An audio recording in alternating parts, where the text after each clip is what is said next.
बिस्मिल्लाहिर्रहमानिर्रहीम। मुअज़्ज़िज़ हाज़रीन महफ़िल, नाज़रीन किराम, अस्सलामु अलैकुम। प्रोग्राम शरह अदब के साथ वक़ार अहमद वक़ार हाज़िर ख़िदमत।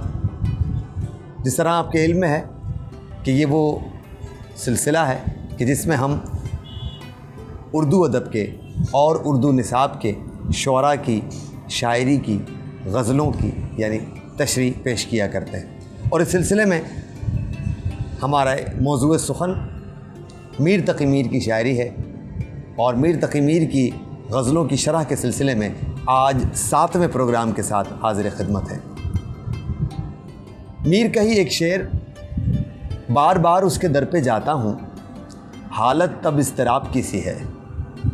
तो मीर तक़ी मीर की ये गज़लों का सिलसिला भी बिल्कुल उसी तरह से है कि हम हर एक गज़ल को पढ़ते चले जाते हैं और हर बार एक इज़्तिराब, एक बेचैनी का शिकार होकर दोबारा मीर ही के कूचे में कदम रखते हैं और वहाँ से खूब सैराब होकर जब लौटते हैं तो फिर दोबारा यही तबीयत चाहती है कि मीर के ही गली कूचे में जाया जाए और वहाँ पर दोबारा से वही सदा लगाई जाए कि हम मीर को समझ सकें और उस बहरे बेकरां से वो दुर्रे नायाब हासिल कर सकें कि जो हमारी इस शेरी ज़ौक़ को परवान चढ़ाने में मददगार साबित हो।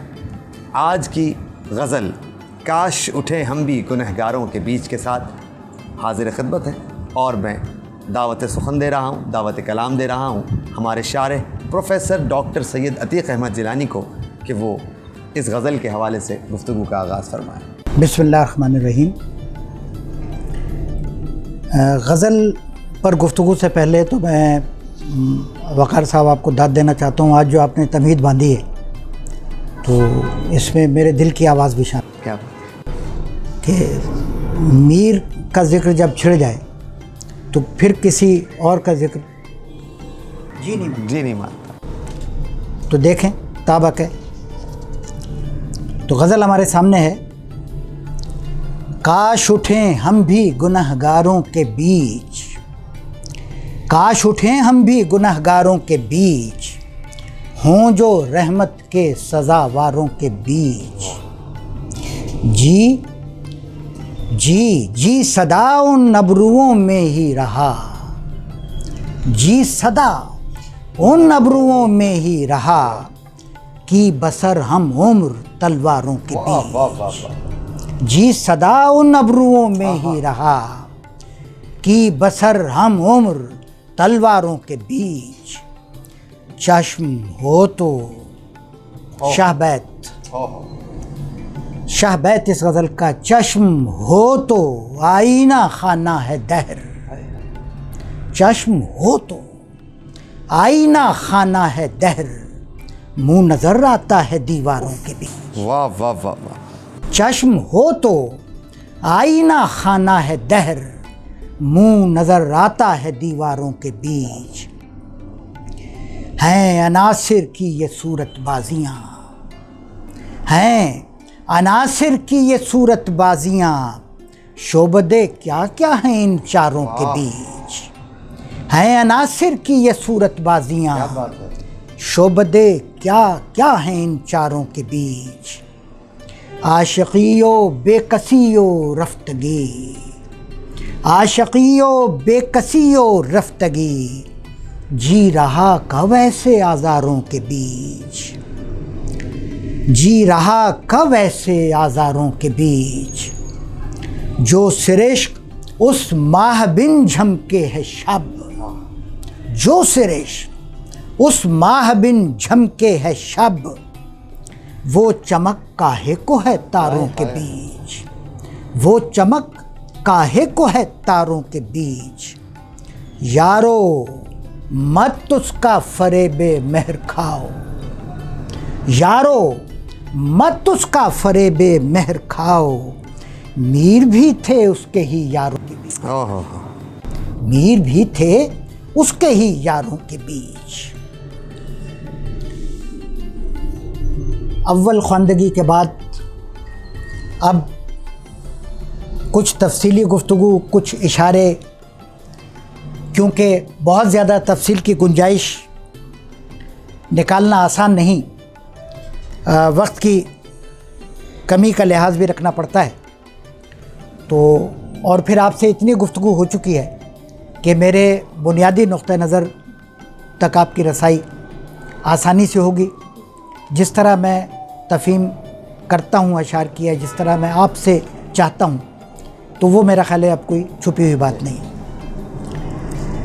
मतला काश उठें हम भी गुनाहगारों के बीच, काश उठें, उठें 32 माने दर्ज हैं लुगात में उठना के। काश उठें हम भी गुनाहगारों के बीच हों जो रहमत के सजावारों के बीच। क्या अच्छी बात। रहमत क्यों नहीं कहा मैंने? शायद कोई सोच रहा हो खालिस तलफ़ुज़ रहमत, मगर मेरे जहन में फ़तह उर्दू रहता है। उर्दू का ज़बर जो ज़ेर और ज़बर के दरमियान में होता है। तो बहुत से ऐसे अल्फाज हैं जहाँ हम अपनी ज़बान की पैरवी करते हैं बजाय उस असल ज़बान के जहाँ से कि वो लफ्ज़ आया है। क्या बात। काश उठें हम भी गुनहगारों के बीच हों जो रहमत के सज़ावारों के बीच। पहले सादा अल्फाज में बात हो ताकि जहन में बैठ जाए। हर्फ तमन्ना से आगाज़ हो रहा है शेर का। काश, काश ऐसा हो। काश उठें हम भी गुनाहगारों के बीच, गुनाहगारों के दरमियान हमारा ख़ात्मा हो, गुनाहगारों के दरमियान हमारा हश्र हो, गुनाहगारों के दरमियान हम इस दुनिया से मुंतकिल हों। और उठना के एक बार नहीं, जागना के भी हैं। ज़िंदगी को अगर ख्वाब फ़र्ज़ कर लें, हम सो रहे हैं, तो जब उठने का लम्हा आए तो हम अपने आप को गुनाहगारों के बीच पाएँ। काश उठें हम भी गुनाहगारों के बीच, हम बरोज़ क़यामत गुनाहगारों के दरमियान मौजूद हों, नेकोकारों के दरमियान ना हों। सबब हों जो रहमत के सज़ावारों के बीच, हों जो रहमत के सज़ावारों के बीच। रहमत, इनायत, करम, बख्शिश, मेहरबानी अला हाज़िहिल क़यास, यानी हम लायक और काबिल ठहरें। सज़ावार के माने काबिल सज़ा नहीं होते। बहुत से नौजवानों के ज़ुबान पर ये सज़ावार उन मानों में आ जाता है लफ्ज़, ये मतलब शक में मुब्तला करते हैं, लफ्ज़ की साख्त ऐसी। लेकिन सज़ावार के माने लायक, किसी काम के काबिल होना। हों जो रहमत के सज़ावारों के बीच, अगर हमें रहमत के काबिल समझा जाए हमारे गुनाहों की वजह से, तो हमारी तमन्ना यही है कि हम गुनाहगारों में शामिल हो जाएं। अच्छा, बादी नज़र में देखें तो लफ्ज़ काश हमें धोखे में मुब्तला करता है कि शायद शायर की तमन्ना सिर्फ़ इतनी है कि वो गुनाहगारों में शामिल हो जाए और बहाना तलाश कर रहा है वो रहमत का। और ख़ास तौर पे जिन लोगों ने वो मशहूर मिसरा सुन रखा है, वो तो यकीनन इसी रुख पर सोचेंगे, 100 गुनाह किए तेरी रहमत के ज़ोर पर। यानी अल्लाह की रहमत नाउज़ुबिल्लाह इसलिए नहीं है कि आपको नेकियों की तरफ लाए या नेकियों का अजर दे, बल्कि अल्लाह की रहमत शायद इसीलिए है कि लोग खूब गुनाह करें। ऐसा नहीं। अच्छा, काश का लफ्ज़ धोखा दे रहा है, लेकिन अगर आप ज़रा सा भी गौर करें तो शायर का मुद्दा वाज़े हो जाता है कि शायर का जो ज़ोर है तख़य्युल का, वो रहमत पर है, गुनाह पर नहीं। गुनाह पर नहीं, सही। असल तलब उसकी रहमत की है। अब ये और बात है कि शायर क्योंकि मुख्तलिफ़ अंदाज से सोचना चाहते हैं और आम लोगों से ज़रा हटकर नए ज़ाविये से चीज़ों को देखते हैं, तो उस रहमत तक पहुंचने के लिए शायर को जो दरवाज़ा दिखाई दे रहा है वो गुनाहगार होगा। गुनाहगार होगा तो रहमत के तलबगार होगा। और वैसे भी मंतकी तौर पर भी हम देखें तो नज़र उन्हीं पर पड़ेगी जो नेकोकार हैं, जिन्होंने सारी ज़िंदगी अच्छे कामों में गुजारी है। तो वो तो बग़ैर किसी तलब के बख्शे बख्शाएँ, वो तो रहमत के सदावार हो ही जाएंगे खुद ब खुद। तो असल में तो निगाह तलाश करेगी, रहमत हक़ तलाश करेगी उनको जो गुनाहगारों में हैं, मगर उसमें भी एक मगर है, गुनाहगारों में हैं मगर बागियों में नहीं है, सरकशों में नहीं है। तालिब रहमत है। जी, तालिब रहमत है, अपने गुनाहों पर शर्मिंदा है। क्या बात है। तो इसमें वो चीज़ भी छुपी हुई है, शर्मिंदगी भी छुपी हुई है। यानी महज ये तमन्ना नहीं है, बल्कि इस बात का इजहार भी है कि हम गुनाहगार हैं, हम आसी हैं, ख़ताकार हैं, मगर जो कुछ हमसे हुआ वो सरजद हुआ है, जानबूझकर हमने नहीं किया, शर्मिंदा है। काश उठें। अच्छा, ये उठना के हवाले से मीर का एक शेर याद आ रहा है, जिसमें उठना के दो माने सामने आ रहे हैं और दोनों ही यहाँ हमारे काम आएंगे।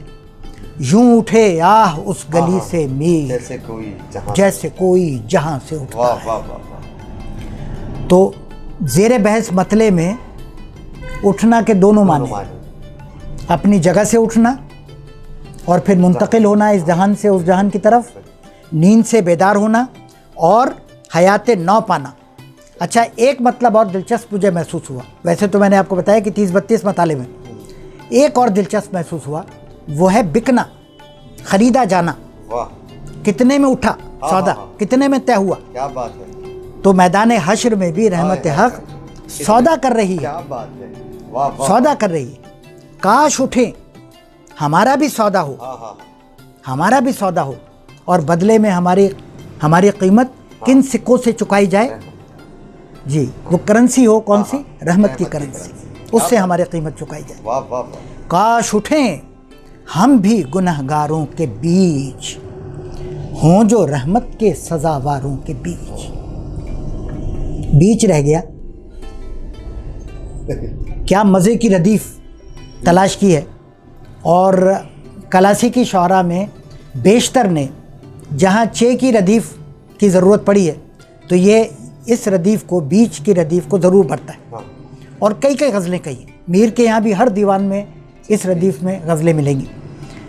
और फिर इसके मुख्तलिफ़ पहलू। अब बीच का लफ्ज़ बुनियादी तौर पर अंदर, में और दरमियान या माबैन के मानों में मुस्तआमल है। अच्छा, कहीं कहीं ये बीच का लफ्ज़ हालत या कैफियत का तर्जुमान भी बन जाता है।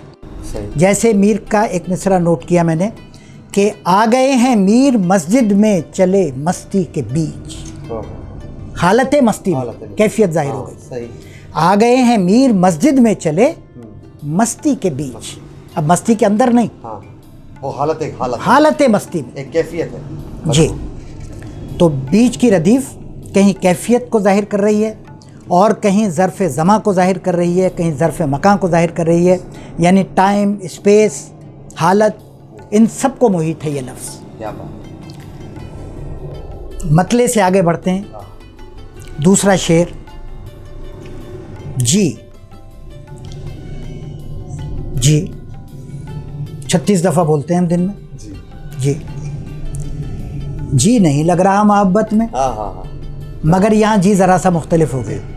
दिल हो गया, जहन हो गया, ख्याल हो गया। जी सदा उन अबरुओं में ही रहा। जी हमेशा उन अबरुओं में रहा। दिल हमेशा उन अबरुओं में रहा। जान हमेशा उन अबरुओं में रही। ख्याल और तख़य्युल हमेशा उन अबरुओं में रहे। जी सदा उन अबरुओं में रहा। अबरुओं और इससे इसके मुताल्लक़ात पर बात करने से पहले वही आसान अल्फाज में पहले बात कर लेते हैं। दिल, हमारा दिल, हमारी जान या जहन या ख़याल हमेशा उसके ख़याल में रहा। अबरू कहकर सिर्फ अबरू मुराद नहीं है। यानी अगर हमें किसी मजाजी महबूब की नाक पसंद है तो सिर्फ नाक के ख्याल में नहीं रहेंगे कभी। ठीक है, यानी जिक्र नाक का होगा, मुराद पूरा वजूद होगा।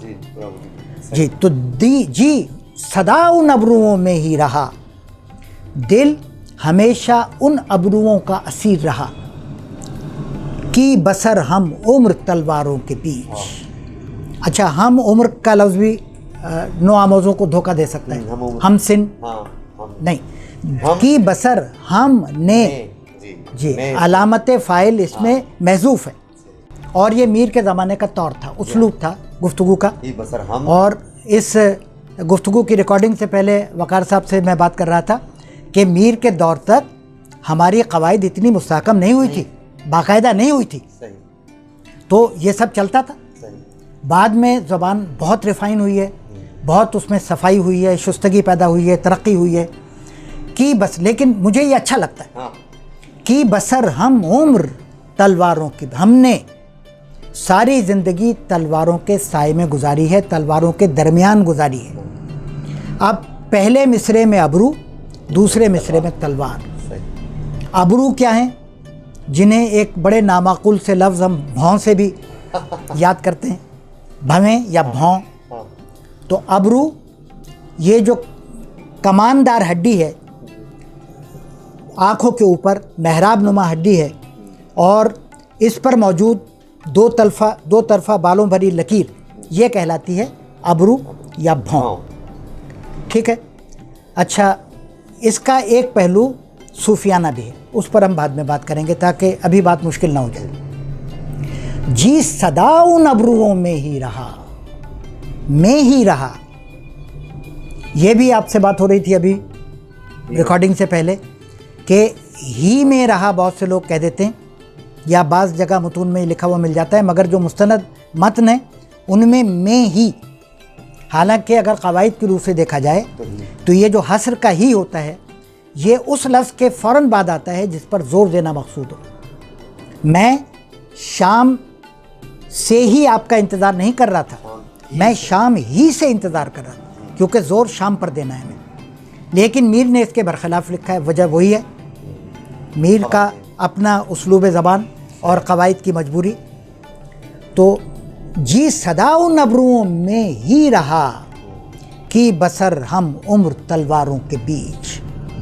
हमारा दिल, हमारी जान, हमारा जहन, हमारा ख्याल सदा, सदा का लफ्ज़ बड़ा काम कर रहा है, सीन से सदा, हमेशा, कोई इसमें वक्फा नहीं, कोई मोहलत नहीं, कोई टाइम टेबल मुकर्रर नहीं कि ये इतने बजे से इतने बजे तक का वक्त जो है वो जेम्स के लिए मखसूस है, और इतने बजे से इतने बजे तक का वक्त अपने ज़ाती मसरूफियात के लिए मुख्तस है।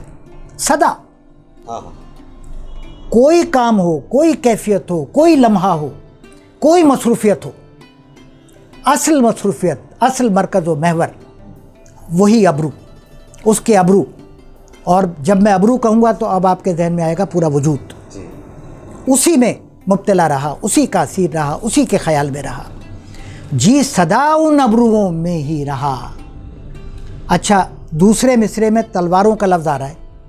अब अबरू की शक्ल कमानदार, कमानदार शक्ल, उसको कमान से भी मुशाबहत दी गई है, शायरों ने दी है और अहले तसव्वुफ़ ने दी है। और यहाँ पर तलवार जो कि कमान की शक्ल की हो, तलवारों से मुशाबहत दी है कि बसर हम उम्र तलवारों के बीच। अब दो माने हो सकते हैं, एक तो हकीकी तलवारें, उनके बीच यानी एक कशाकश की ज़िंदगी गुजारी, खौफ व ख़तर के दरमियान ज़िंदगी गुजारी, जीदारी के साथ ज़िंदगी गुजारी, हौसला मंदी के साथ जीस्त की हमने, और उन अबरुओं के साए में ज़िंदगी की जो मानंदे सैफ थी, मानंदे तलवार थी, तलवार की तरह जो अबरू थी, या जो महबूब अपने रवैये में तलवार जैसी काट रखता था, उसके साए में ज़िंदगी गुजारी, यानी गैर मामूली काम किया।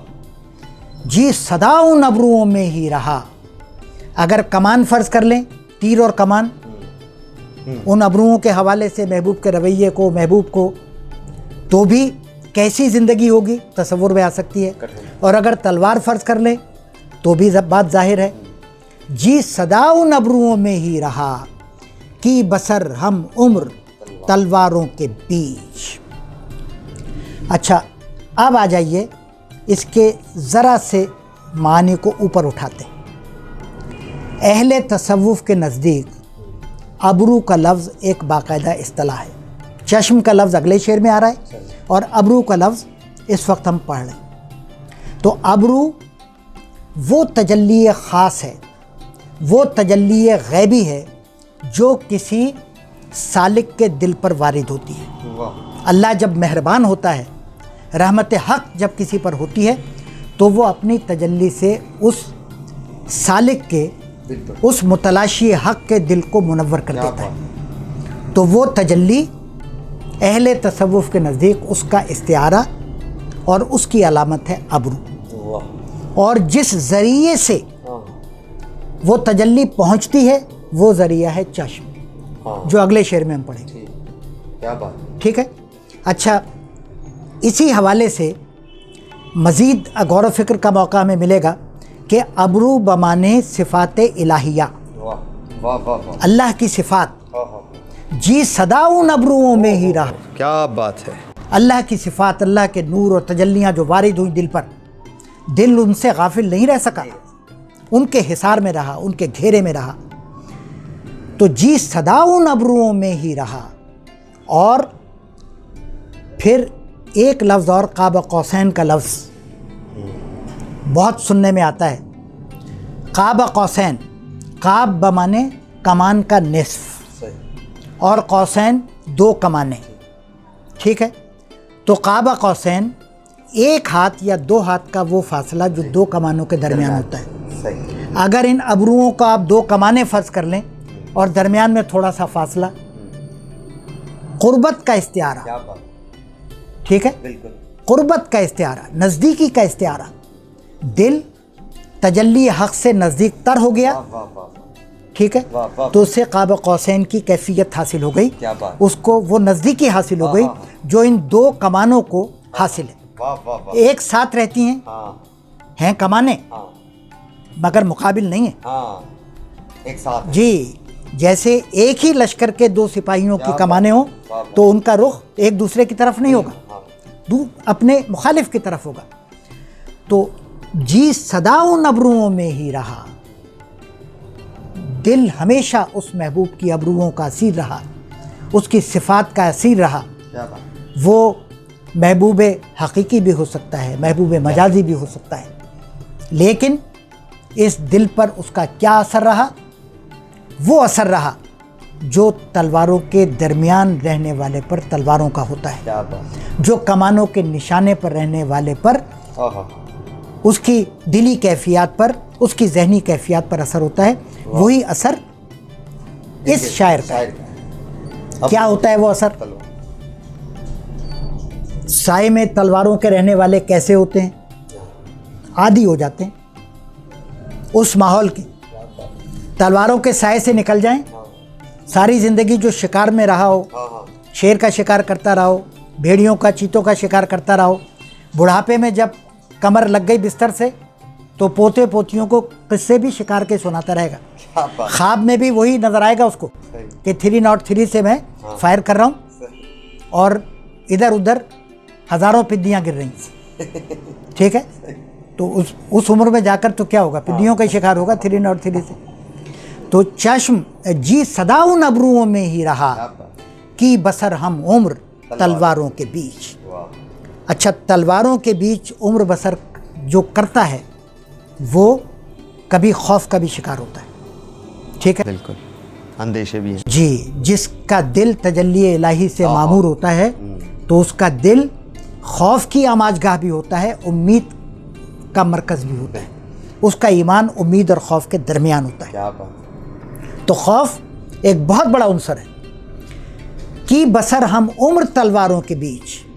अच्छा, खौफ के अलावा तलवारों और कमानों के निशाने पर रहने वाला एक और कैफियत से दो चार होता है, और वो कैफियत होती है एहतियात की कैफियत, चौकन्ना रहने की कैफियत। जो सच्चा आशिक़ इलाही होगा या किसी इश्क़ मजाजी के सुपुर्द अपने आप को कर चुका होगा, क्या वो बेएहतियात हो सकता है? अपने समाजी रवैयों में, अपने ज़ाती मामलात में, अपनी ज़िंदगी में गैर मोहतात हो ही नहीं सकता। उतना ही चौकस, उतना ही मोहतात जितना के तीर और कमान के निशाने पर रहने वाले को होना पड़ता है, जो तलवारों की जद पर रहने वाले को होना पड़ता है। दाएं की भी खबर रखनी है, बाएं की भी खबर रखनी है, आगे और पीछे का भी ख्याल करना है। तो की नज़र जी सदा उन अब्रुओं में ही रहा, जी सदा उन अब्रुओं में ही रहा कि बसर हम उम्र तलवारों के बीच। की नज़र की बसर हम उम्र तलवारों के बीच। शाह बैत। तीसरा शेर, चश्म हो तो, चश्म हो तो, चश्म हो तो सही, ये आंखें तो हैं। किसके नहीं आंखें? जो नाबीना है आंखें तो उसके भी हैं। चश्म हो तो बड़ी शर्त है, बड़ी दीवार खड़ी कर दी है तो, ठीक है, बहुत बड़ा मुश्किल काम बता दिया। चश्म हो तो आईना खाना है दहर, चश्म हो तो आईना खाना है दहर, मुंह नजर आता है दीवारों के बीच।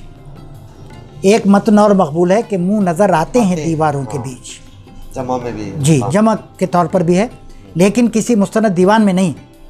मुमकिन है किसी ने तरमीम की हो, लेकिन मेरे दिल को वो भाता है, मुंह नजर आते हैं। बहरहाल हमें तो मतन मुसन्निफ का ख्याल करना है। तो चश्म हो तो आईना खाना है दहर, आसान लफ्ज़ों में देखने वाली आँख हो तो ये दुनिया कोई आम दुनिया नहीं है, बल्कि ये आईना खाना है। आईना खाना वो मकाम, वो घर जिसमें हर तरफ आईने लगे हुए हों, जिसमें हर तरफ आईने लगे हों, वो आईना खाना है। और आईने का काम है दिखाना, ऐसा नहीं कि कुछ भी दिखाना। आईना अगर शफाफ है, आईना अगर वाकई आईना है, ठीक है, वाकई आईना है, तो क्या करेगा? सही है। आईनों का कोई कसूर नहीं, उनमें अपने ही अक्स होते हैं। वाह वाह वाह वाह। कहाँ तक सूरतें तब्दील कीजिए, कहाँ तक सूरतें तब्दील कीजिए, क्या बात, बदलते ही नहीं। कुछ इस तरह का शेर है कि आईने हमारे, क्या बात, तो कहाँ तक आईने तब्दील कीजिए, बदलती ही नहीं सूरत हमारी, क्या बात। तो आईने का काम हकीकी सूरत दिखाना है। और ये आईने बाजार से खरीदने नहीं पड़ते। जिन आईनों का जिक्र शायर ने किया है, पूरा दहर जी, अगर चश्म हासिल हो जाए देखने की तो आईने तो लगे हुए हैं। आईने तो कुदरत ने नस्ब कर दिए इस कायनात की तख्लीक के वक्त। चश्म हो तो आईना खाना है दहर, अगर देखने वाली आँख हो तो हर तरफ हकीकत दिखाई देती है। हम कहते हैं खुदा कहाँ है, हकीकत कहाँ है, हर चीज़ छुपा दी, हर चीज़ छुपी हुई है, अल्लाह जाने कब नज़र आएगी, जब आंखें बंद होंगी तब नज़र आएगी। हज़ार किस्म के शुकूक शुबहात, लेकिन उस शर्त की तरफ ध्यान नहीं जाता कि नज़र आएगी, जब नज़र आने लगेगा सब नज़र आने। क्या बात है। मगर सवाल तो यह है कि कब नज़र आने लगेगा आपको। तो चश्म हो तो आईना खाना है दहर, आंखें हों तो हर तरफ आईने तो लगे हुए हैं, मुंह नज़र आता है दीवारों के बीच। दीवारों में शक्लें दिखाई देती हैं। दीवारों का काम और आईनों का काम मुख्तलिफ है। दीवार का काम छुपाना है, दिखाना नहीं, मगर उस चश्म का कुछ ऐसा असर होता है, क्या बात है। और वो चश्म जिसका जिक्र अभी दोबारा आएगा, कि जो अल्लाह की तरफ से वदियत करदा तजल्ली है, जिससे दिल खुद मुसफ़ा होकर एक आईना बन जाता है। बसीरत, जी, वो रास्ता, वो सोर्स, वो वसीला जिससे कि वो तजल्ली हासिल होती है, तो वो हकीकत का जलवा दिखाने लगती है, दिल वो दिखाने लगता है। चश्म हो तो आईना खाना है दहर, मुंह नज़र आता है दीवारों के बीच। अच्छा, एक शेर इसमें आपसे अर्ज़ करूं, मीर तकी मीर का एक और है, और आप इस पर सोचिए कि इसमें किस ऐन का, किस चश्म का जिक्र है, जो हकीकत दिखाती है या जो आम मुशाहिदे के लिए इस्तेमाल में आती है। मूंद रखना चश्म का हस्ती में ऐने दीद है, मूंद रखना चश्म का, आंखें बंद रखना हस्ती में। ऐन का लफ्ज़ भी बड़ा दिलचस्प और मानी खेज है। ऐन बमानी आँख, और ऐन ऐने ही, बिल्कुल वैसा ही। चश्म, मूंद रखना चश्म का हस्ती में ऐने दीद है, कुछ नहीं आता नज़र जब आँख खोले है हबाब। कुछ नहीं आता नज़र इंसान भी तो हबाब है, हमारी हस्ती हबाब की, ये नुमाइश शराब की सी है जी। तो मुंह कुछ नहीं आता नज़र जब आँख खोले है हबाब। जब हबाब की आँख खुलती है यानी हबाब बुलबुला फूटता है तो दिखाई देना ख़त्म हो जाता है। जब तक उसकी आंखें बंद होती हैं, पहले मिसरे में दावा है, दूसरे में दलील है। तो इसमें जिस चश्म का जिक्र है, मूंद रखना चश्म का हस्ती में ऐने दीद है, वो ये जाहिर की आंख है। ये बंद होगी तो अंदर की आंख खुलेगी। क्या बात है। चश्म हो तो आईना खाना है दहर, मुंह नजर आता है दीवारों के बीच। इस शेर की तशरीह, इस वाहिद शेर की तशरीह, पूरी गज़ल में से सिर्फ एक शेर की तशरीह शम्सुल हक फ़ारूक़ी, जो मेरे तो बड़े अज़ीज़ नक़ाद और एक दुनिया के अज़ीज़ नक़ाद हैं, और क्या उन्होंने काबिल क़द्र काम किया मीर तक़ी मीर पर। और उसके अलावा भी मतन के हवाले से, शरह मतन के हवाले से उनके मज़ामीन मक़ालात तमाम असातिज़ा के लिए, तमाम लिखने पढ़ने वालों के लिए रहनुमा की हैसियत रखते हैं। उन्होंने बड़ा एक मज़े का शेर दर्ज कर दिया एक और ऐसे शायर का जो मुझे बहुत अज़ीज़ है, मगर उसका कलाम बहुत कम कम नज़र आता है, नई गज़ल के मेमारों में से। और जिस हवाले से मैं गुफ्तगू कर रहा हूँ, तो शम्सुल हक फ़ारूक़ी ने उस पर गुफ्तगू नहीं की, बल्कि दीवानगी के हवाले से, दीवानगी के हवाले से और रफ्तगी के हवाले से जो मानी इस शेर के हो सकते हैं, उन पर गुफ्तगू की है। यानी अगर आप मज़ीद मुताला करना चाहें, उन पहलुओं को देखना चाहें, तो शम्सुर रहमान फ़ारूक़ी को देख सकते हैं। बहरहाल ये शेर मैं सुनाए बगैर रहूँगा नहीं आपको। आदिल मंसूरी का शेर, इंतकाल कर गए आदिल मंसूरी, जदीद गज़ल के मेमारों में से थे। जो चुपचाप रहती थी दीवार पर, जो चुपचाप रहती थी दीवार पर, वो तस्वीर बातें बनाने लगी। जो चुपचाप रहती थी दीवार पर, वो तस्वीर बातें बनाने लगी। तस्वीर नहीं बातें बनाने लगी, देखने वाले का बातिन, उसका दिल, ख्याल, ज़हन, वो बातें बनाने लगा। एक दीवानगी की वो सतह आती है, जुनून की वो सतह आती है कि जब हम इस वहम में, इस गुमान में मुब्तला हो जाते हैं कि ये सारी कायनात हमसे हम कलाम, ठीक है, और हकीकत में भी हम कलाम हो सकती है, लेकिन वो ऊपर की सतह है, वो इश्क की सतह है, दीवानगी की नहीं। तो जुनून की सतहों पर गुफ्तगू की है शम्सुर रहमान फ़ारूक़ी ने। फिर आइए चश्म पर।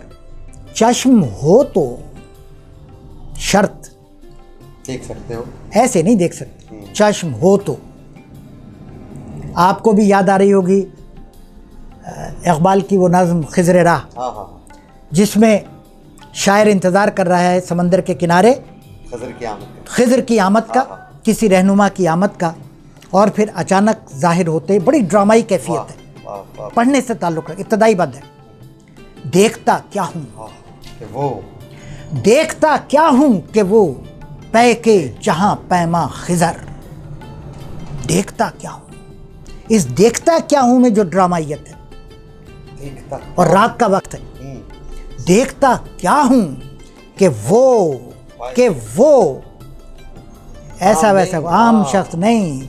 देखता क्या हूँ कि वो पैक बमाने कासिद, पैगाम ले जाने वाला। देखता क्या हूँ कि वो पै के जहाँ पैमा खिज़र, दुनिया देखे हुए तजुर्बाकार दानिशमंद खिज़र, जिसकी पीरी में है मानंदे सहर रंगे शबाब, जो बज़ाहिर पीर है लेकिन अपने क़ुव्वत अमल में और क़ुव्वत फ़िक्र में जवान है। देखता क्या हूँ कि वो पै के जहाँ पैमा खिज़र, जिसकी पीरी में है मानंदे सहर रंगे शबाब। कह रहा है मुझसे, कह रहा है मुझसे, ऐ जूयाए असरारे अज़ल, ऐ अज़ल के असरार और हकीकतों के जूया, उनके मुतलाशी, इस आलम की हकीकत को जानने के लिए सही करने वाले, कोशिश करने वाले, चश्मे दिल वा हो, चश्म हो तो मिला के देख लीजिए।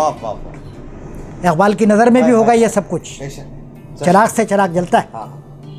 चश्म हो तो आईना खाना है दहर। और इकबाल क्या कहते हैं? चश्म दिल वाह हो, दिल की आँख खुले, चश्म दिल वाह हो तो है तकदीर आलम बेहिजाब। इकबाल ने बात बहुत आगे बढ़ा दी। तकदीर आलम बेहिजाब, आलम के तमाम इम्कानात सब सामने जाहिर हो जाएंगे अगर दिल की आँख खुल जाए। चश्मे सर से दिखाई नहीं देंगे, चश्मे दिल से नजर आएंगे। वाह वाह वाह। चश्म हो तो कहाँ से हो, कैसे हो? किसी दुकान पे मिलती हो तो ले आए, किसी चश्मे वाले से मिले, किसी माहिर अमराज चश्म से मिल जाए, ठीक है, सब जमा पूंजी खर्च कर दें और ले आएं। सिर्फ मैं ही नहीं, आप ही नहीं, हज़ारों लोग ले आएं। ठीक है, दिल वाले भी कम नहीं हैं। मुतलाशी हक हम समझते हैं कि कम है, लेकिन जब ये भड़कती है आग तो फिर भड़कती चली जाती है, एक से दूसरा और दूसरे से तीसरा, दुकानें खाली हो जाएं अगर ये चश्म कहीं बाज़ार में बराए फ़रोख्त मौजूद हो। चश्म हो तो कहाँ से आएगी ये चश्म? ये बसर नहीं है, ये बसीरत है। ये आँख नहीं है, ये नज़र है। ठीक है, और ये नज़र ईमान से आती है।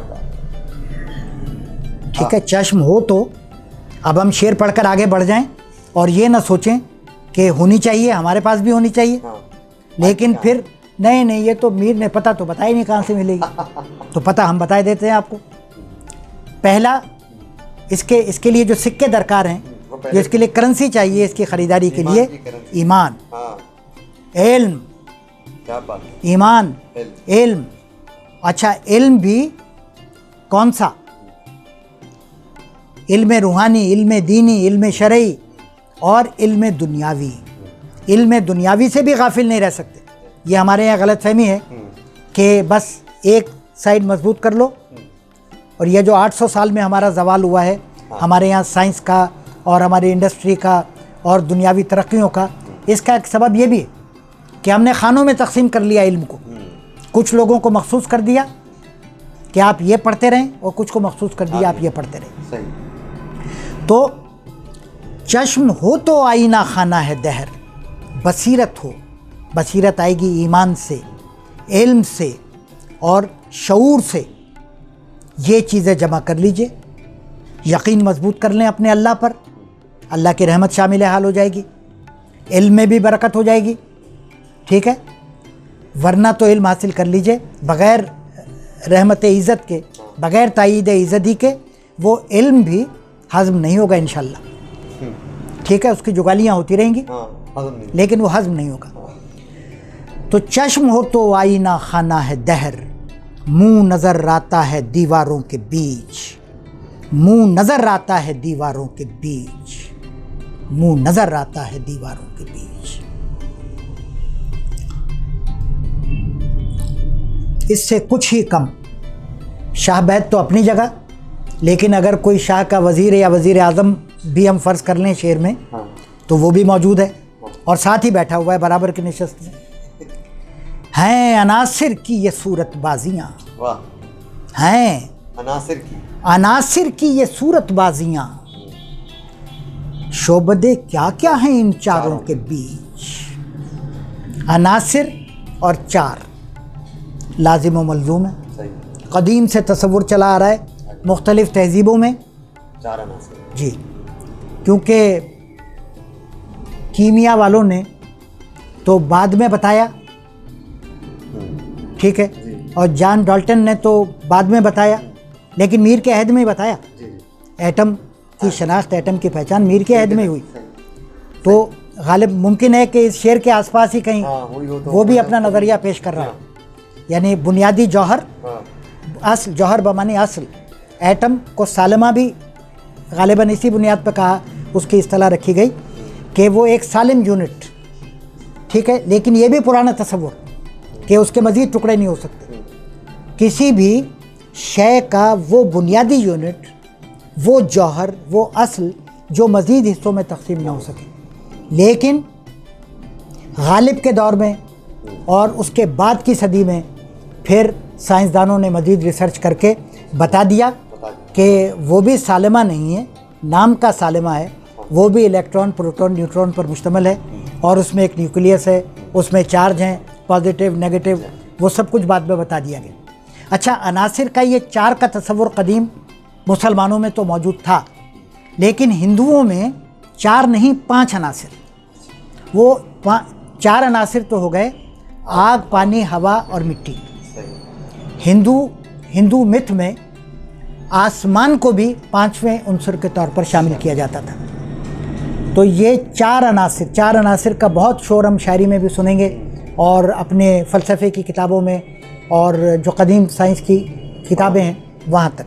ज़िंदगी क्या है, अनासिर में ज़रूरत तरतीब, ये 4 अनासिर हों तो बनता है मुसलमान। लेकिन इकबाल गालिबन वाकिफ़ थे वो साइंसी उसकी तौजीह से, मगर उन्होंने वो अनासिर 4 जो सिफ़ात बताई उनके हवाले से जी, क़ुदूसी व जबरूत हैं अनासिर की ये सूरत बाजियाँ।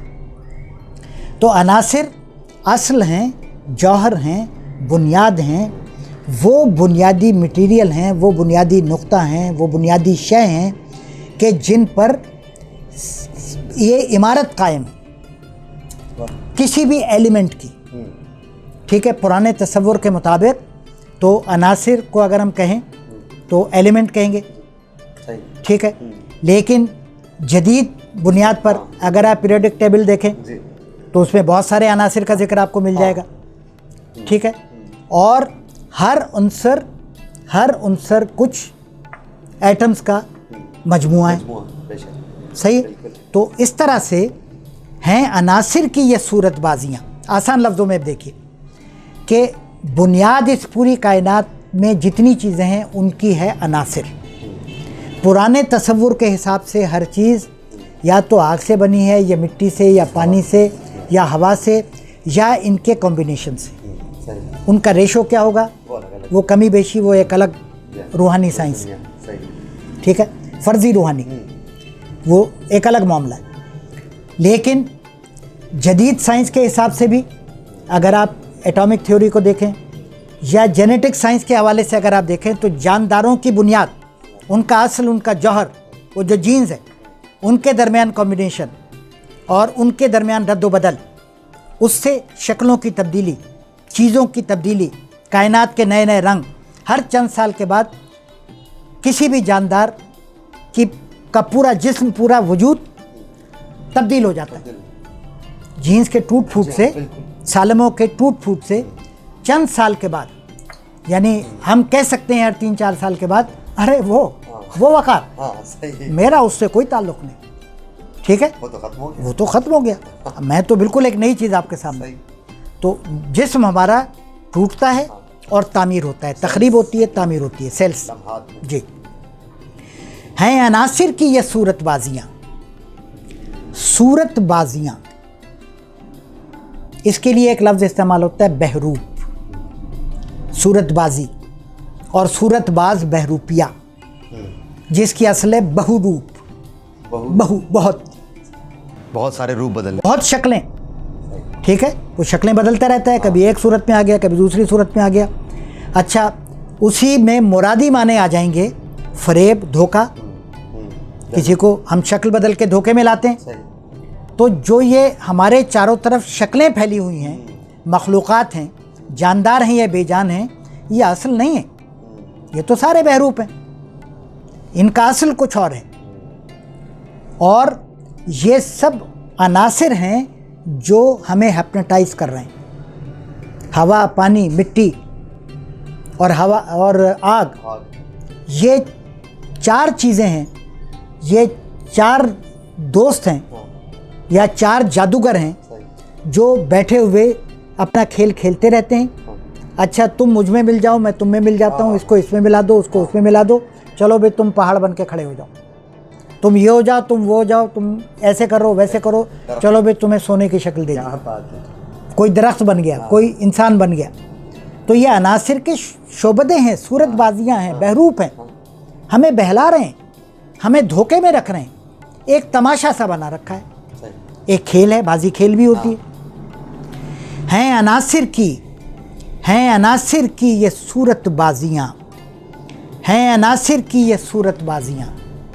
बाजी दाव और चाल के मानों में भी है। ये हमें बहलाने के लिए, हमें बेवकूफ़ बनाने के लिए, हमें इस दुनिया में एंटरटेन करने के लिए चले यूँ सही, ये इन अनासिर ने मिलके खेल खेल रखा है कि कोई कुछ बन के हमें अपनी असल नहीं बताते। ठीक है, ये पहाड़ जो है ये नहीं बताता कि असल में तो मैं दरख्त हूँ। ठीक है, ये तो हमने आपस में तय किया था कि इंसानों को पहाड़ बन के दिखा दो तो मैं पहाड़ बन के खड़ा हो गया। असल हैं कवाकब कुछ नज़र आते हैं कुछ, देते हैं धोखा ये बाजीगर खुला। तो ये सारे अनासिर के बनाए हुए खेल अपनी अपनी जगह ये सब बाजीगर हैं जो इंसान को धोखा दे रहे हैं, इंसान को फरेब में मुब्तला कर रहे हैं, इंसान को बहला रहे हैं। हैं अनासिर की ये सूरत बाजियाँ, हैं अनासिर की ये सूरत बाजियाँ, शोबदे क्या क्या हैं इन चारों के बीच। चारों का लफ्ज़ इस्तेमाल करना मजबूरी थी क्योंकि ऊपर लफ्ज़ अनासिर आया है और मीर तकी मीर के ज़माने तक, बल्कि बहुत बाद तक अनासिर चार ही थे। और मौलाना रूम भी फरमा गए कि बादो खाको आबो आतश बंदा अंत बामनो तो मुर्दा बाहक जिंदान। उन्होंने भी चार अनासिर ही का जिक्र किया। तो ये चार अनासिर की सूरत बाजियाँ हैं और इनके माबैन, अच्छा माबैन जो चीज़ होती है वो किसी इत्तफाक के सबब भी हो सकती है, चार आदमी मिल के बैठे हैं। ठीक है, वो किसी मिसकॉट के लिए भी बैठ सकते हैं, कोई साजिश करने के लिए भी बैठ सकते हैं, किसी तमाशे की प्लानिंग करने के लिए भी बैठ सकते हैं, किसी को नीचा दिखाने के लिए, किसी को ऊपर लाने के लिए। लेकिन काम उनका है हंगामा बर्पा करना, एक खेल जमाए रखना, एक तमाशा सा। तो शोबदे क्या क्या हैं, ये बात मेरा ख्याल है पहली या दूसरी गज़ल के मुताले के दौरान हो चुकी। क्या क्या क्या क्या है, आप जवाब लिखने बैठ जाएं। हाँ, नंबर 1, नंबर 2, नंबर 3, नहीं, ऐसा नहीं, अनगिनत शोबदे क्या क्या हैं और क्या क्या नहीं।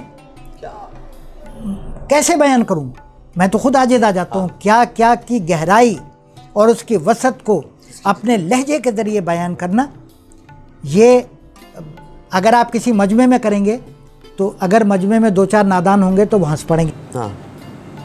ठीक है, कि ये क्या कर रहे हैं, बल्कि क्या क्या कर रहे हैं। तो इस तरह का लुत्फ़ उठाने के लिए आपको तन्हाई के लम्हात इस्तेमाल करने चाहिए। इस शेर को तन्हाई में पढ़िए, क्या क्या है, क्या क्या का लुत्फ़ उठाइए और फिर पता चलेगा कि लुत्फ़ क्या होता है, बल्कि क्या क्या होता है। हैं अनासिर की ये सूरत बाजियाँ, एक राज खोल दिया, धोखे में मत आना। जो कुछ देखते हो ये नज़रबाजी है, ये हैप्नोटिज्म है। तुम्हारी आँखों को अपने इर्तकाज़ में कोई शख्स लाया है, कोई क़ुव्वत है या 4 क़ुव्वतें हैं जिन्होंने तुम्हारी आँखों को अपनी गिरफ्त में ले लिया है, तुम्हारी देखने की सलाहियत को अपने सहर में गिरफ्तार कर लिया है। ये अनासिर जो चाहते हैं तुम्हें दिखा देते हैं। तवहुम का कारखाना, ये तवहुम, शाबाश, वाह वाह वाह वाह वाह, ये तवहुम का कारखाना है। यहाँ वही है जो है, आपके नाम हुआ ये शेर, जिसकी तशरीह कर रहा हूँ वो शेर भी आपका नाम हुआ। ये तवहुम का कारखाना है, ये तवहुम का कारखाना है। वाह वाह, ऐसा खौफनाक, ऐसा दिलचस्प, ये तवहुम का कारखाना है। यहाँ वही है जो एतबार किया। बस 100 बातों की एक बात कह दी कि मुतमईन हो जाओ, इस चक्कर में मत पड़ो कि क्या है और क्या नहीं है। ठीक है, पहाड़ पहाड़ है या दरिया है, या दरिया कोई परिंदा तो नहीं है, इस पर सोचने की ज़रूरत नहीं है। बस वही है जो आपने एतबार कर लिया, क्योंकि आपका एतबार है, एतबार है इंसान का। तो जो इंसान ने जिस पर एतबार कर लिया वही है। हैं अनासिर की ये सूरत बाजियाँ, शोबदे क्या क्या हैं इन चारों के बीच, और 4 दीवारी ये अनासिर में। हाय हाय, कैसा शेर याद है? मैंने भी दादी। मैं तो मोहम्मद अंदाज हूँ। हैं चार दीवारी ये अनासिर मीर, खूब जागा है पर है बेबुनियाद। वाह वाह। अनासिर ने ये जो हमें हिसार में ले रखा है, उस वक्त चार अनासिर ने, और अब मुझे आप में से कोई साइंस का स्टूडेंट हो तो बताए कि पीरियोडिक टेबल में कितने नंबर आ चुके हैं अब तक? 112, 118, 120 कितने आ चुके हैं? वो बड़े चले जा रहे हैं क्योंकि साइंस रुक नहीं रही जी। हम कोशिश तो कर रहे हैं, लेकिन मुसलमान बहुत आ रही है दमादम सदाए कुन फयाकुन। बिल्कुल आ रही। हम तो पूरी कोशिश कर रहे हैं कि हम तो रुके हुए हैं। हाँ, हम तो डूबे हैं सनम, तुमको भी ले डूबे, लेकिन वो नहीं रुक रहे भाई। तो हैं अनासिर की ये सूरत बाजी, चार दीवारी ये अनासिर मीर, खूब जागा है। ये तमाशा बड़ा खूब। हकीकत जो भी हो, ठीक है, फरेब हो, धोखा हो, कुछ भी हो, लुत्फ तो आ रहा है ना। ठीक है, हम यहाँ जो बैठे हुए हैं ये तमाशा लगाए हुए, मज़ा तो आ रहा है। क्यों आ जाते हैं 5 मिनट पहले, 10 मिनट पहले, जो भी वक्त मुकर्रर होता है? लुत्फ आता है ना, जब भी तो आते हैं। क्यों खींचे चले आते हैं? तो चार दीवारी ये अनासिर मीर, खूब जागा है। तारीफ तो कर दी, लेकिन हकीकत भी बता दी, पर है बेबुनियाद। बुनियाद नहीं है इसके नीचे। किसी वक्त भी ये इमारत धड़ाम से आ गिरेगी, क्योंकि इसकी बुनियाद जिस मसाले पर रखी गई है, जो मटेरियल इस्तेमाल किया गया है, वो धोखे और फरेब पर मबनी। उसकी असल खुलूस पर नहीं है, सच्चाई पर नहीं है, धोखे और फरेब पर है। चार दीवारी ये अनासिर मीर, खूब जागा है पर है बेबुनियाद।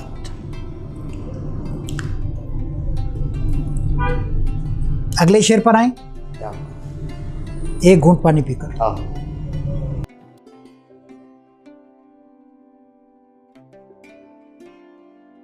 मेरे सामीन को पता चल गया कि यहाँ चाय नहीं पिलाई जाती, बल्कि चाय के कपों में पानी पिलाया जाता है।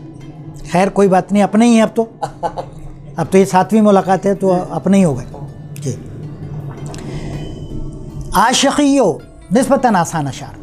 अब ये 2-3 शेर निस्बतन आसान है, यानी हम जल्दी बात को समेट रहे हैं।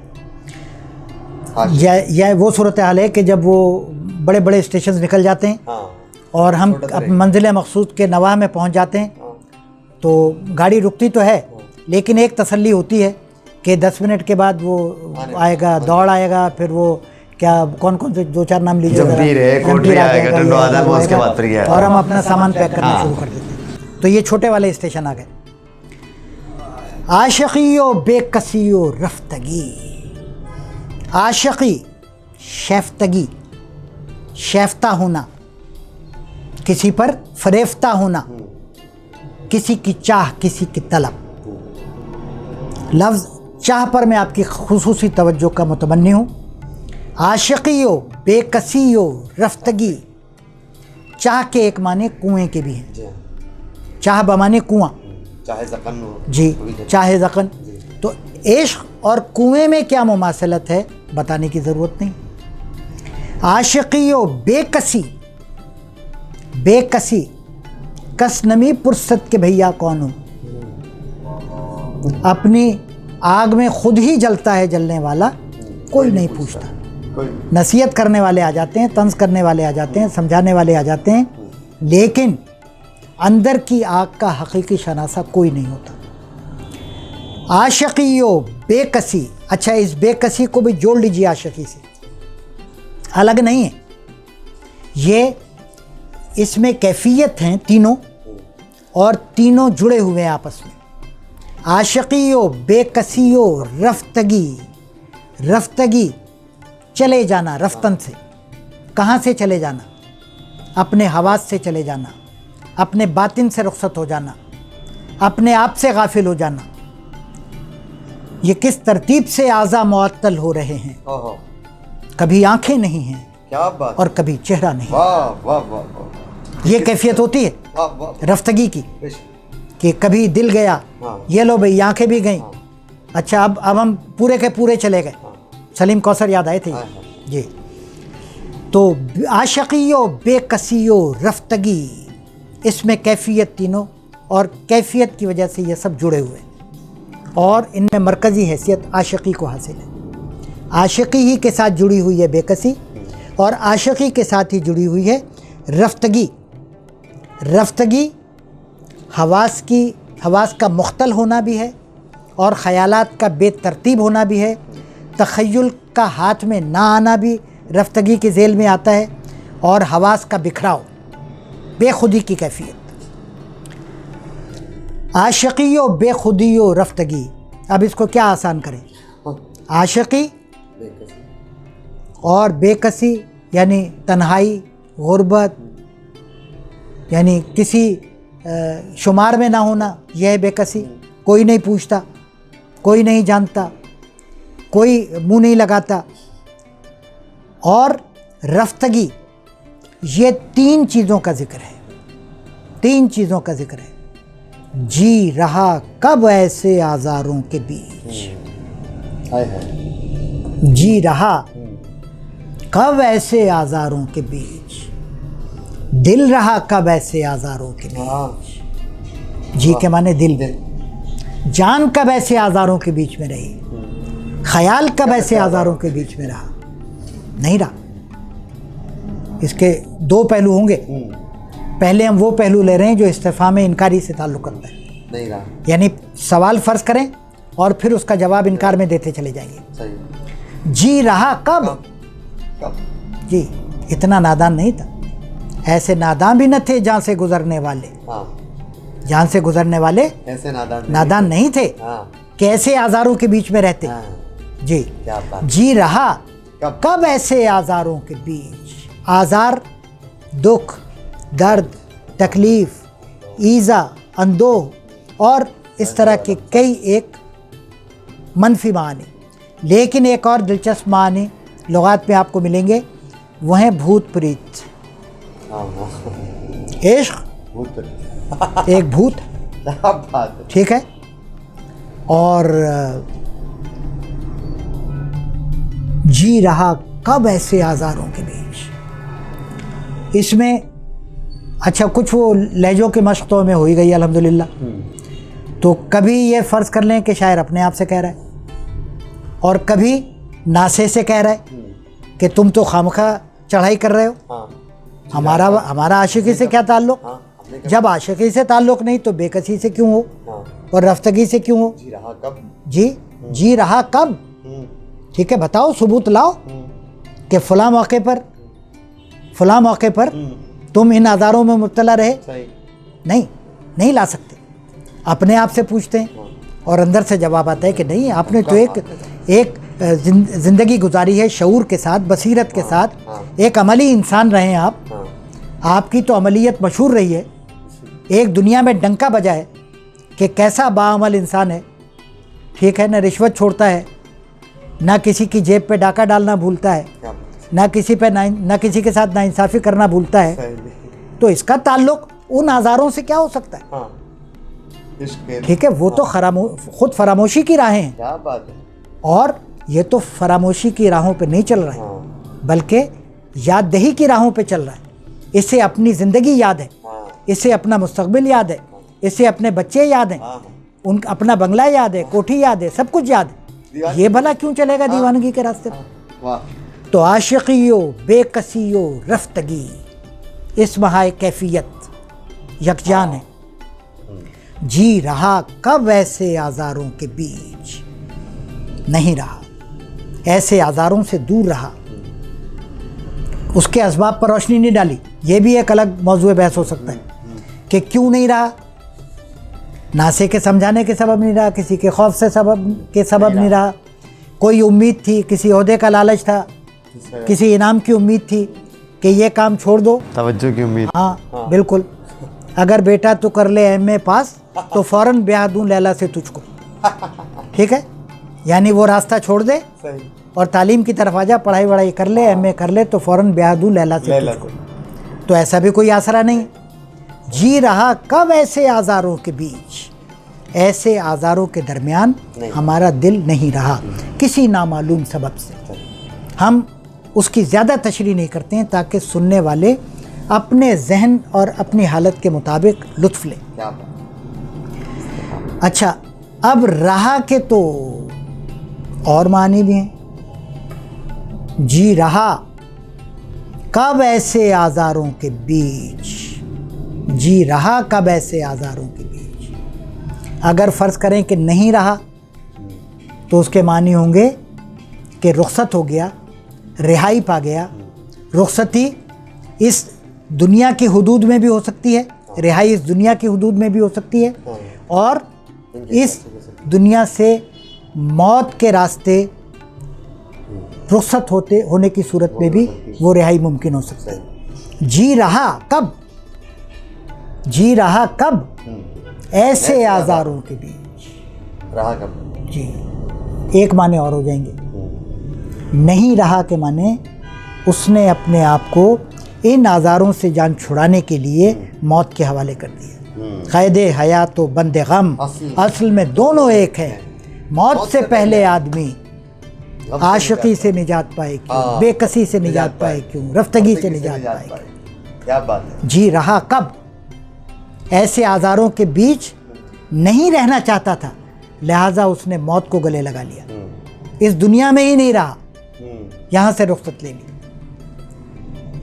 जो सिरिश्क उस माह बिन झमके है शब, जो सिरिश्क उस माह बिन, वो माह, वो चांद,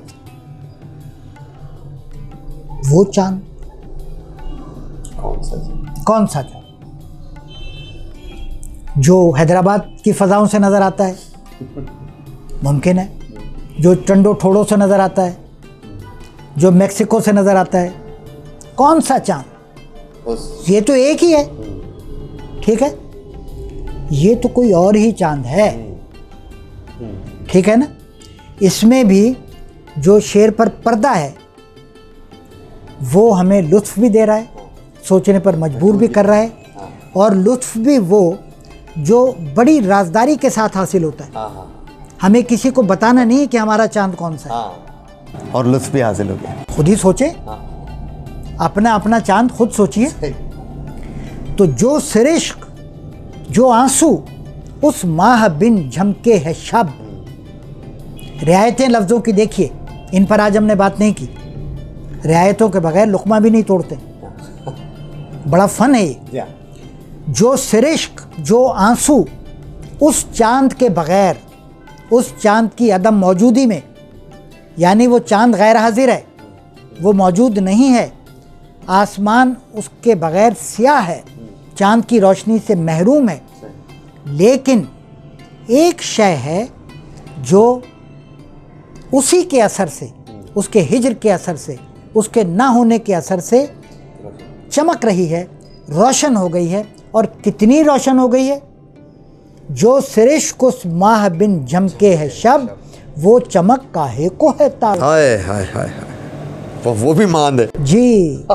उस माह की महजूरी में, उस माह के हिज्र में, उसके फिराक में जो आंसू पलक तक आए हैं, उन आंसुओं में उस माह की रोशनी, उसकी तनवीर, उसकी झमक, उसकी चमक का शायबा मौजूद है।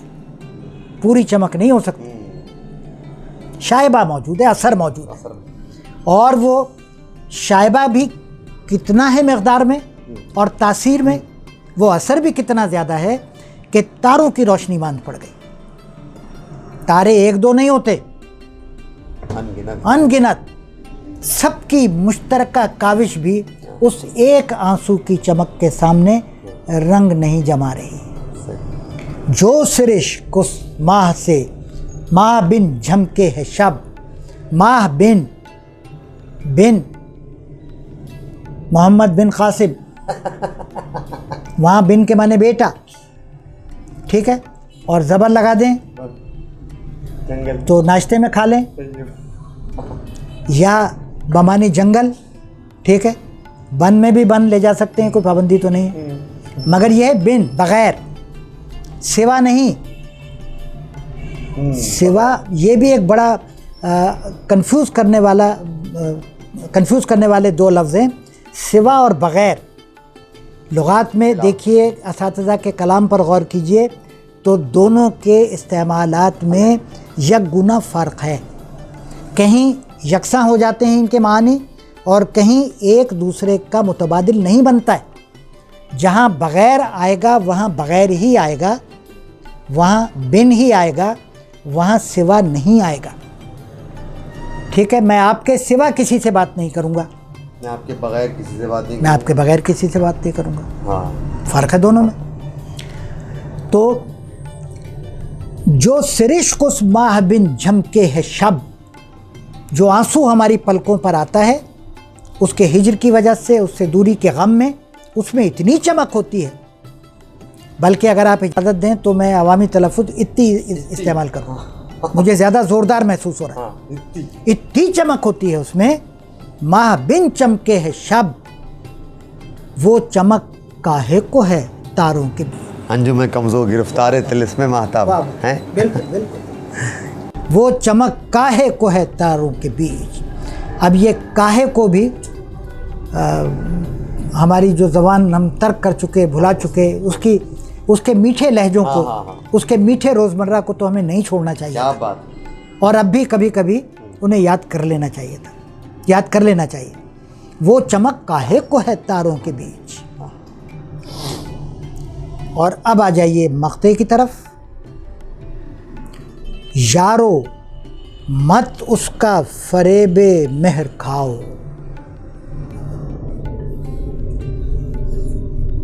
ये मर्दों से नहीं कहा गया है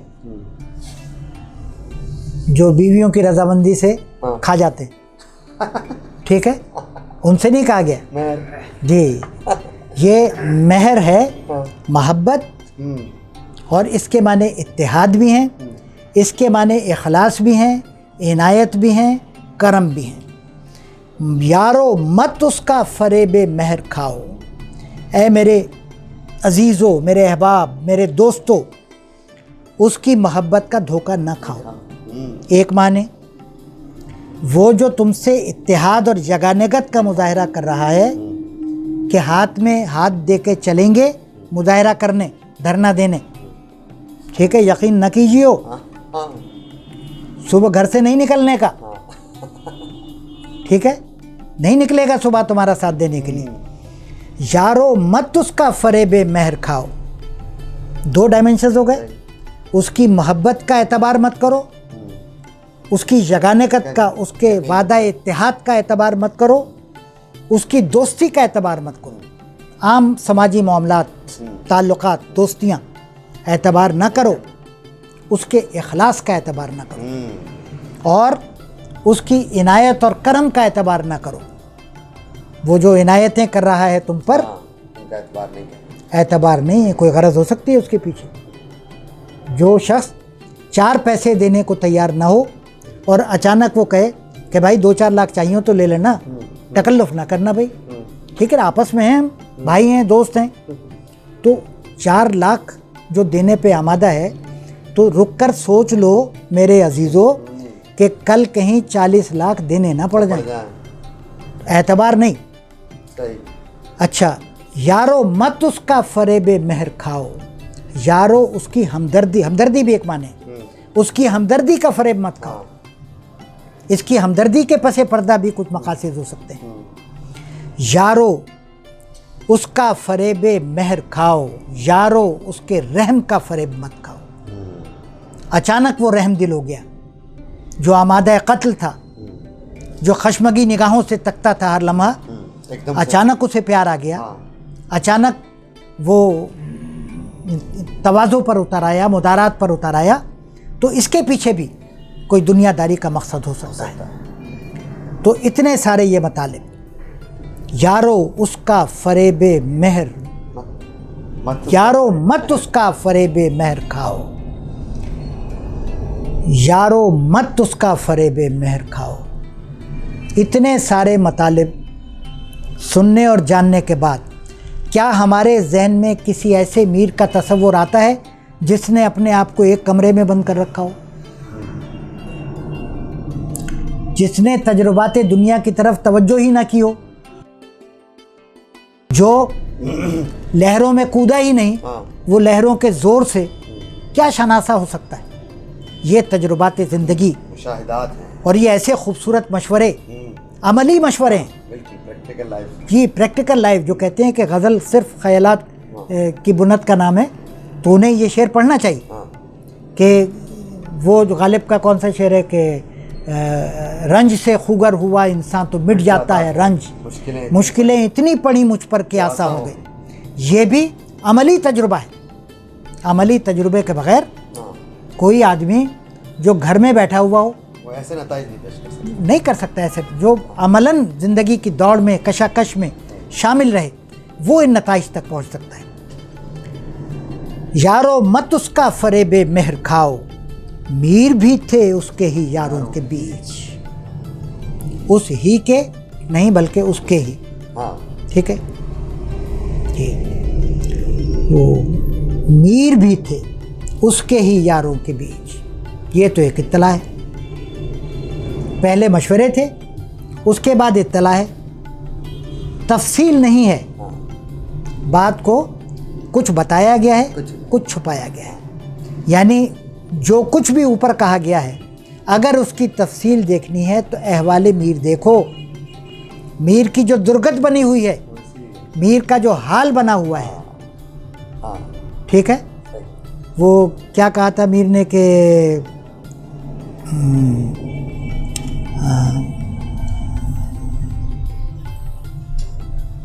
बहरहाल, तो मीर भी थे उसके ही यारों के बीच। यानी मीर का जो हश्र हुआ किसी और के सबब नहीं हुआ।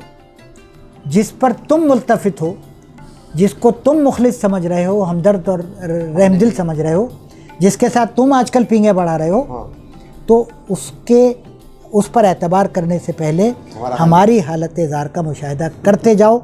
और इसी से मिलता जुलता एक शेर पढ़कर मैं अपनी बात ख़त्म करूँगा।